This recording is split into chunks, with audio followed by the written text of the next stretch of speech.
Hey everybody. So the sun has set. Seems quite early. The clock time here is 5 p.m. The actual time is a matter of relationships,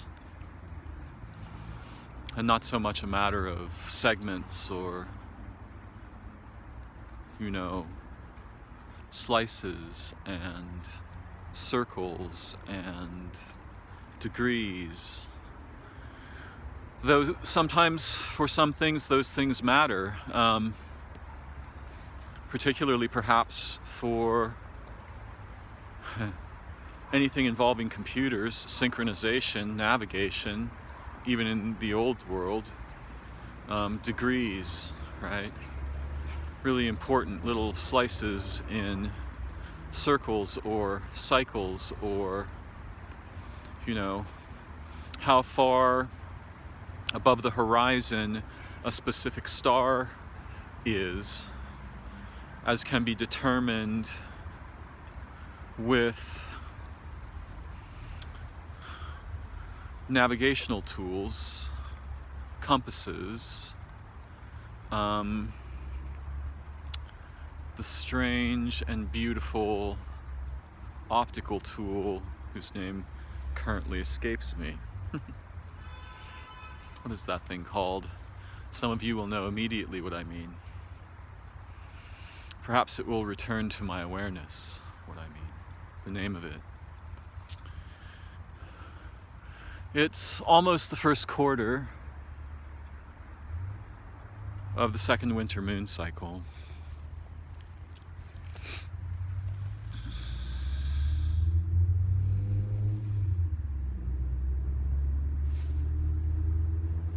Got a bit of a mosquito problem here at the moment.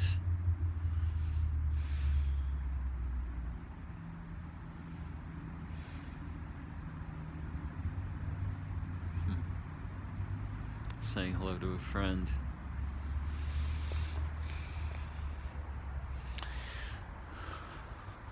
So, probably won't make a long video as it's getting dark. But something was on my mind earlier today, and I wanted to talk about it briefly because I often write aphorisms, and sometimes I pose them as quotations, even though I'm not quoting anyone. I'm thinking about some topic and writing about it, and I often attribute these writings to someone who isn't me, or to a nameless person, perhaps because, well, there's lots of reasons for that.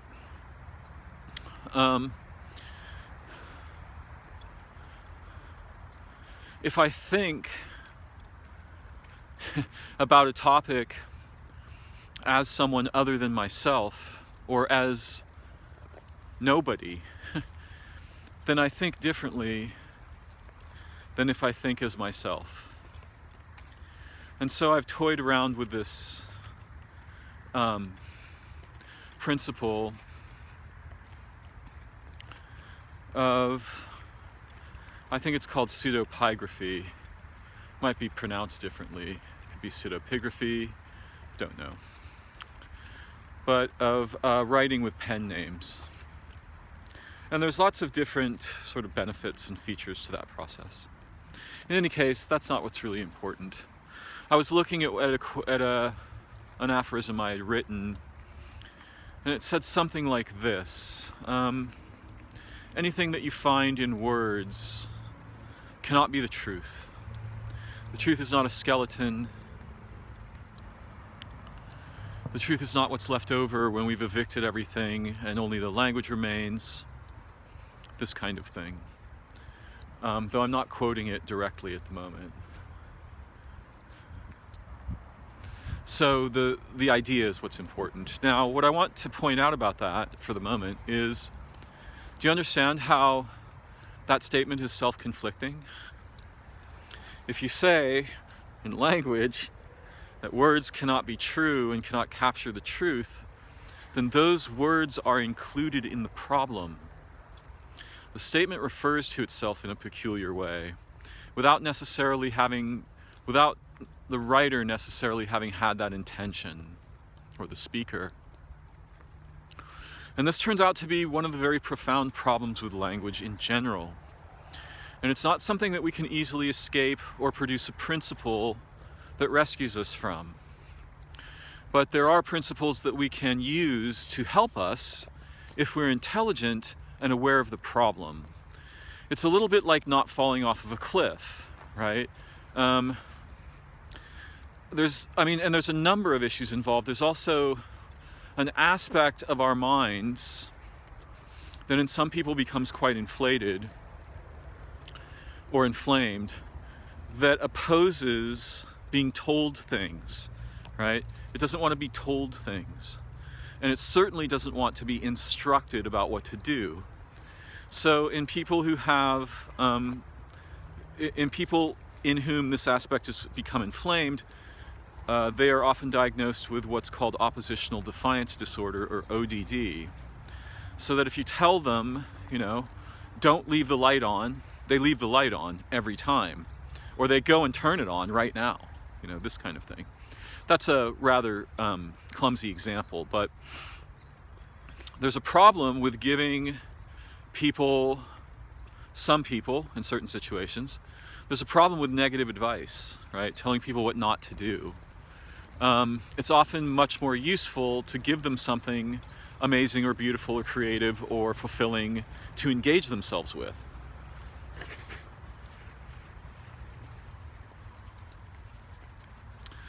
Now, whatever was going on a little while ago had very little to do with the language I was using. I said having a problem with mosquitoes. Really, what's going on is a physical, emotional, and cognitive situation. The language doesn't have a lot to do with it. But that's not very helpful. So I'm gonna leave that branch of the discussion aside. What I was just trying to say is that our actual experience is only slightly framed by language. The experience we're having, everyone will understand mostly what I mean when I say something like that. And they may remember having had some problem with a mosquito or something like this. They may imagine something in their minds, or they may just translate the words into, and that is required, by the way, into their ordinary meanings, evaluate the sentence, presume they understand, and either have some interest or have little interest, or however they respond.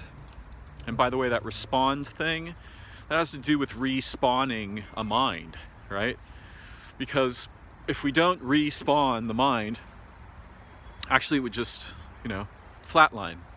So moment to moment, influenced by our sensory experience, our history, our habits, our inclinations, our desires, our fears, and so on, we are respawning consciousness, or not. And in case this isn't clear, even the experience of dreaming, when we think of ourselves as being unconscious, quote unquote, there are probably phases of unconsciousness in our sleep, but those are punctuated by phases of dreaming. Perhaps some people don't dream much or at all, though I think that's unlikely. What I do understand is that the language we use typifies things, it normalizes things so that we think, well, everybody dreams. And it's not untrue. And yet, at the same time, those experiences are staggeringly unique, even though they properly fit within the class of experience that we would encompass with the word dreaming, or the set of experiences. So we have this weird problem where if I say the truth doesn't fit within language, when you see language, be suspicious. That cannot be the truth. And what I mean is that actual truth with a capital T is an embodied experience of profound awareness. It may even involve experiences of transcendental nature, meaning that they cannot be encompassed in language. Now, what I'm not saying is things about the trivial idea of truth. There are some purple dots and circles on that green background. That's the trivial idea of truth. That's mostly okay, though there's some trouble with that too. I don't think the trouble's important enough to explore here. Because what I'm really concerned about is the problem of when language refers to itself, particularly in proclamations or declarations about the nature of things, beings, minds, truth, virtue, malignancy, evil, good, and so on.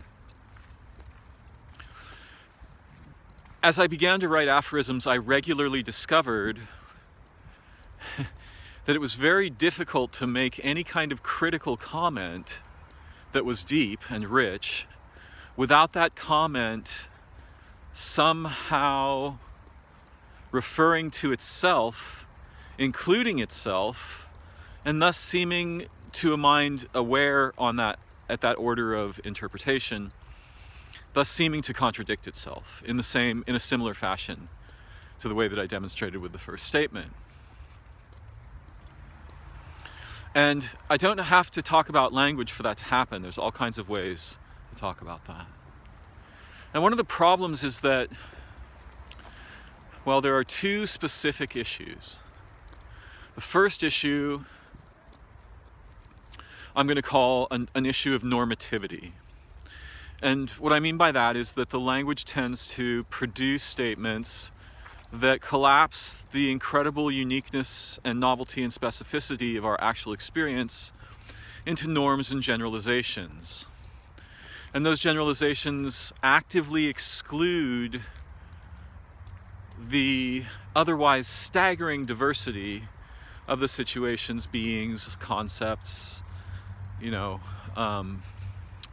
circumstances, ideas that they refer to when they do this. Now, weirdly, if you look at what I just said carefully, you will see that because I'm making a critical statement in which I'm drawing into question the normativity of language, I'm actually making a normative generalization about talking about things or writing about things. That's the problem I want to point out.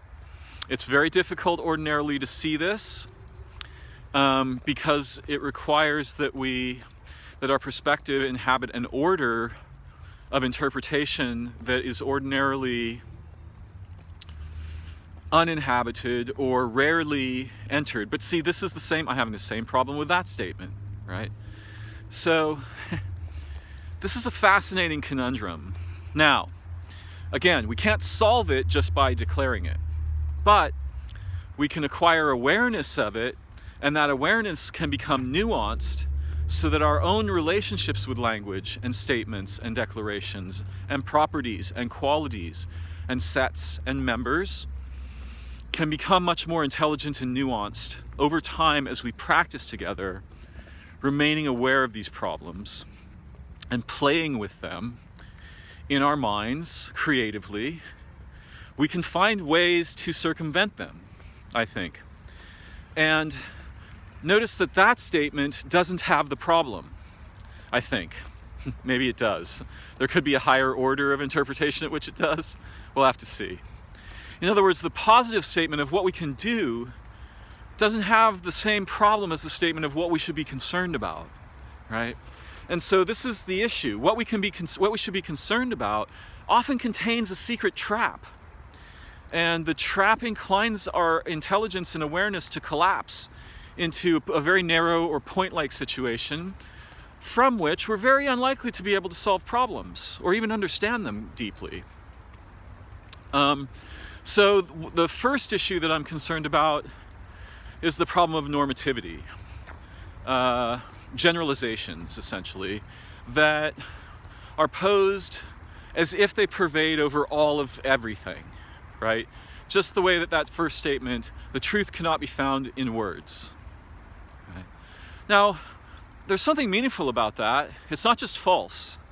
The truth of a kiss or the taste of a peach will never be found in words.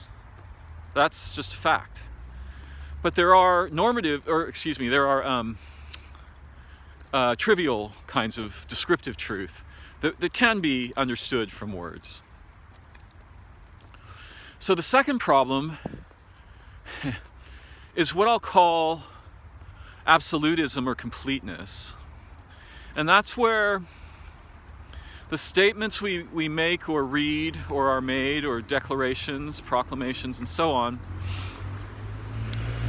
imply, first of all, they pose as an absolute authority over qualities, meaning, identity, relationships, and so on.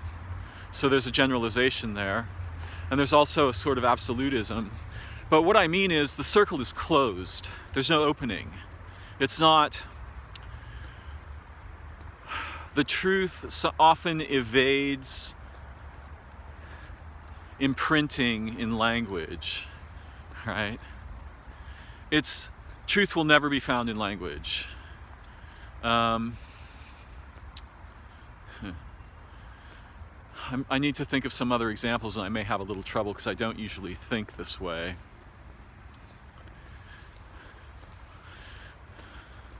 But hopefully you can see the problem. The problem is one of over-authorized and over-emphasized completeness. Stumbling in the dark can only be bad, right? Is a clumsy attempt. All criminals should be punished, right? Ridiculous idea, insane. In fact, the idea that crimes can be paid for with punishment is also insane, completely ridiculous. And yet, it's an idea that seems somehow fundamental to our modern cultures and their absurd and nightmarish attempts to imply that wrongdoing creates an accounting system, and to subject individuals to this accounting system, apparently under the guise of the will of the people, and to fail to properly subject corporations and institutions to such an accounting system, so that they can essentially get away with pretty much anything because they can buy their way past any penalty, and you can't imprison a corporation or really torture one, right? So these are weird things.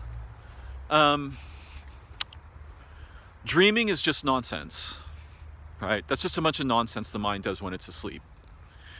In many proclamations, there's this really weird abstraction of what might be an actual being into a sort of dead, structured authority. And then just straight up proclamations are made, right? The Bible is the Word of God, is a great one, actually. And I've also heard people say things like,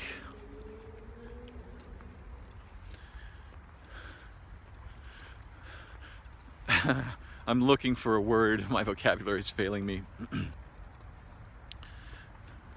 But essentially things like, the Bible doesn't admit of private interpretation. Which essentially means, apparently, the Bible interprets itself to us, right? As if language itself could tell us what it means. And here we see a terrifying problem of abject total completeness that literally cannot be true. It can't be true. It's not possible that that's true. Without minds, language is meaningless. Machines can't interpret language, and language certainly can't interpret itself. This brings us back to the weird problem of the Russellian paradox, where either you have this statement is false, or you have a card with two sides, and on one side it says the statement on the other side of this card is true, and on the other side you see the statement on the other side of this card is false. That's a bi-valued version. One of the resolutions to that problem is my personal invention that goes something like this. No statement shall, through self-reference or other means, promote itself to the order of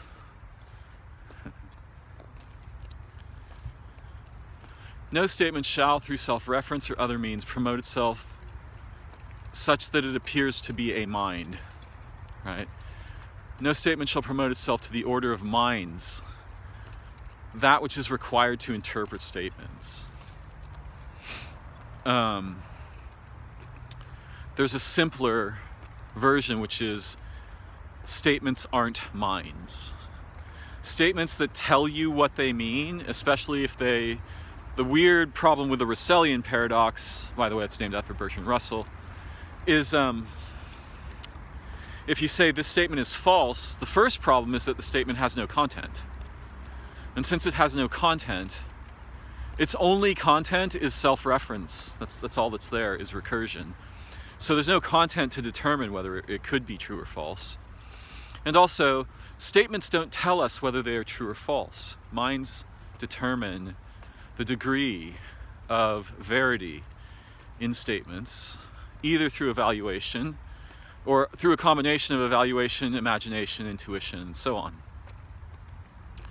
So it's getting dark now, or rather, it's getting darker, and it will probably continue to get darker, but it will not get completely dark.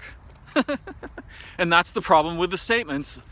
There's a situation where there's too much completeness and there's no hole in the statement for an intelligent mind to relate with it, to transform it, to bring into the, oh wow, an owl was flying, to bring the vital awareness and intelligence of minds into the milieu the statement creates, into the structure it creates, and to bring it to life with awareness, intelligence, creativity, play, logic, and so on.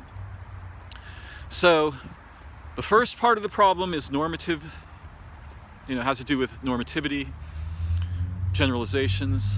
Another part of the problem has to do with statements where the circle is entirely closed, such that minds don't enter in, right? There has to be an opening, reminiscent of Gödelian incompleteness in mathematics. The idea that, if I can say this somewhat correctly, the idea that no system complex enough to perform arithmetic can be complete, and if it is complete, it will produce false results, right? There's an opening in the system where minds are involved. Yeah, is one way to think about it. Ah, there's the moon. So, these are some of my thoughts today after reading some of my own writing and realizing I've been aware of this problem for a long time. I've rarely made a video about it or talked about it in my videos, but I thought I'd give it a little airplay today. I hope that the second winter moon is treating you and those you love very well. I wish you peace of mind, well-being, joy and play, comfort, and good relations. Bye-bye for now.